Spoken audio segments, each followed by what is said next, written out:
नोरमा group, जो सोचता है वो करता है। आपके अपने सपनों का आशियाना। माननीय सदस्य श्री राजेश वर्मा जी। धन्यवाद सभापति महोदया। आज आपदा प्रबंधन संशोधन विधेयक 2024 इस महत्वपूर्ण बिल के ऊपर आपने बोलने का अवसर दिया और मैं विशेष रूप से आपका धन्यवाद इसीलिए करता हूं क्योंकि जिस लोकसभा क्षेत्र से मैं आता हूं और जिस राज्य से मैं आता हूं वह राज्य सबसे ज़्यादा बाढ़ प्रभावित राज्य है और इस विषय पर आपने आज मुझे बोलने का मौका दिया। इसके लिए मैं खगड़िया लोकसभा की जनता की तरफ से और बिहार की तरफ से आपका धन्यवाद और आभार व्यक्त करता हूं। मैं उस राज्य से आता हूं जहां हम लोग हर वर्ष किसानों की फसलों को बाढ़ में बर्बाद होता हुआ देखते हैं। मैं उस खगड़िया लोकसभा से आता हूं जहां प्रत्येक वर्ष हम लोग देखते हैं किस तरीके से एक एक रुपया जोड़कर एक परिवार अपना मकान बनाता है और अपने आंखों के सामने ही उस मकान को ढहते हुए देखता है। मैं उस लोकसभा क्षेत्र से आता हूं। मैं प्रत्येक वर्ष सभापति महोदया छोटे छोटे बच्चों को और परिवारों को सड़क किनारे बिलखते हुए देखता हूं जब वो अपने घर से बेघर होते हैं। जिस तरीके से एक चिड़िया तिनका तिनका जोड़कर अपना घर बनाती है और किस तरीके से एक बार में यदि उसका घर उजड़ जाए तो उसको क्या महसूस होता है, वही मेरी कॉन्स्टिट्यूएंसी के लगभग एक बड़ी आबादी महसूस करती है जब वो तिनका तिनका अपना जोड़ती है और अपने घर को ढहता हुआ देखती है। और मैं उनके लिए कहना चाहता हूं कि यूं ही नहीं मिलती राहों को मंजिल, एक जुनून सा दिल में भरना पड़ता है। पूछा चिड़िया से कैसे बना आशियाना, बोली भरनी पड़ती है उड़ान बार बार, तिनका तिनका उठाना पड़ता है, तिनका तिनका उठाना पड़ता है।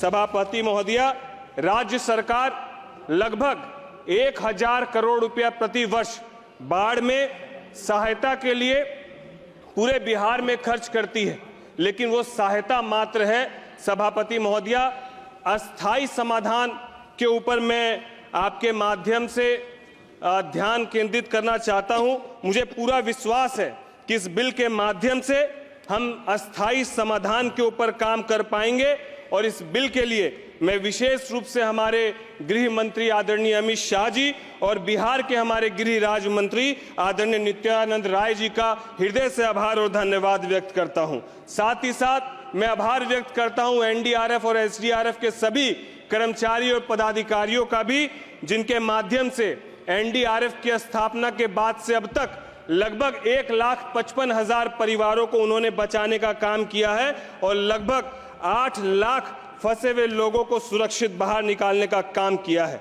बिहार की इस पीड़ा के संबंध में मैं आपके माध्यम से सरकार का ध्यान कुछ विषयों पर मैं चाहूंगा कि मेरे तरफ से एक सुझाव है जिस पर सरकार का ध्यान जाए कि बाढ़ प्रबंधन के लिए दीर्घकालिक योजनाएं, नदियों में प्रबंधन और जल निकासी प्रणाली को बेहतर बनाने की जरूरत है। स्थानीय समुदायों को आपदा से निपटने के लिए प्रशिक्षित किए जाने की जरूरत है। जो सरकार की एक बहुत महत्वपूर्ण योजना है रिवर लिंकिंग योजना, जिसके माध्यम से मुझे लगता है इसको सरकार को बढ़ावा देना चाहिए ताकि हमारी जो खगड़िया लोकसभा और बिहार की जो बड़ी एक आबादी है जो बाढ़ से पूरी तरीके से त्रस्त है उस पर बहुत निजात मिलेगा। और साथ ही साथ जो कटाव एक बड़ी समस्या है, जिस कटाव के लिए मैं चाहूंगा कि हजारों करोड़ रुपया प्रति वर्ष खर्च होता है, लेकिन हम लोग अस्थायी समाधान के ऊपर बहुत खर्च नहीं कर पा रहे हैं। अस्थायी समाधान के ऊपर बहुत खर्च करने की जरूरत है और कटाव को लेकर हम लोग किस तरीके से बोल्डर पिचिंग और जियो बैग के माध्यम से पूरा पर्टिकुलर डिजाइन फ्रेमवर्क करके किस तरीके से हम लोग कर सकते हैं, मुझे लगता है उस ओर सरकार को और हम लोग को ध्यान देने की जरूरत है। क्योंकि जिस तरीके से जहां एक तरफ ये आपदा है, वहीं इस आपदा में कुछ पदाधिकारी ऐसे भी होते हैं जो अवसर ढूंढने का काम करते हैं। मैं सरकार से गुजारिश करूंगा कि इस ओर भी सरकार अपना ध्यान आकर्षित करे कि जितने ऐसे पदाधिकारी जो आपदा के समय अवसर ढूंढने का काम करते हैं, उस पर भी सरकार सख्त से सख्त कार्रवाई और रुख अपनाने का काम करे। मेरी लोकसभा क्षेत्र के 6 विधानसभा जो बाढ़ प्रभावित विधानसभा है, जिसमें खगड़िया, परबत्ता, अलौली, बेलदौर और सिमरी बख्तियारपुर जो पूरी तरीके से बाढ़ प्रभावित हो चुका है, मैं आपको कहना चाहूंगा कि मेरे खगड़िया लोकसभा के गोगरी नारायणपुर तटबंधन जो लगभग 51 किलोमीटर का है, जो वर्षों से स्थानीय लोगों के द्वारा इसका चौड़ीकरण और सुदृढ़ीकरण की मांग किया जा रहा है, वो होना अति आवश्यक है, ताकि बाढ़ के दिनों में उक्त तटबंधन पर बाढ़ का पानी दबाव से हर वर्ष जगह जगह पर जर्जर होते जा रहा है। इससे लाखों लोगों को फायदा होगा। साथ ही साथ लोकसभा क्षेत्र के नया गांव के वीरपुर टोला में मुरादाबाद, विष्णुपुर, माधवपुर होते हुए आश्रम टोला गोगरी तक रिंग बांध के निर्माण के विषय पर भी सरकार का मैं ध्यान केंद्रित करना चाहूंगा। मैं सिमरी बख्तियारपुर के पूर्वी कोसी तथा पश्चिमी कोसी तटबंधन जिसकी दूरी लगभग 40 से 125 किलोमीटर, इस परियोजना जो लंबे समय से लंबित है, इस ओर भी सरकार का मैं ध्यान आकृष्ट करना चाहता हूं। मैं चाहता हूं कि सरकार जिस तरीके से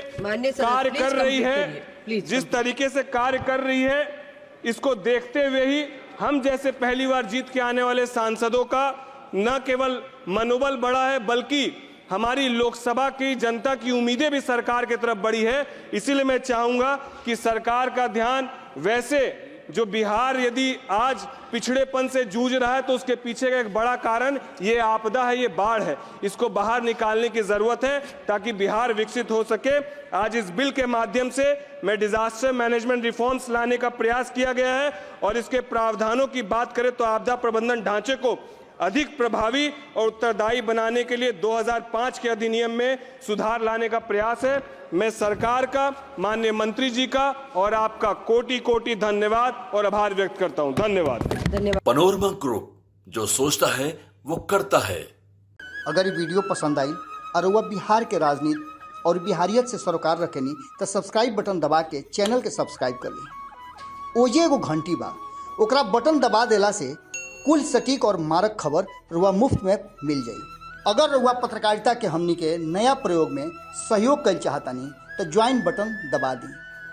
पेटीएम नंबर नोट कर ली 9386816700। धन्यवाद।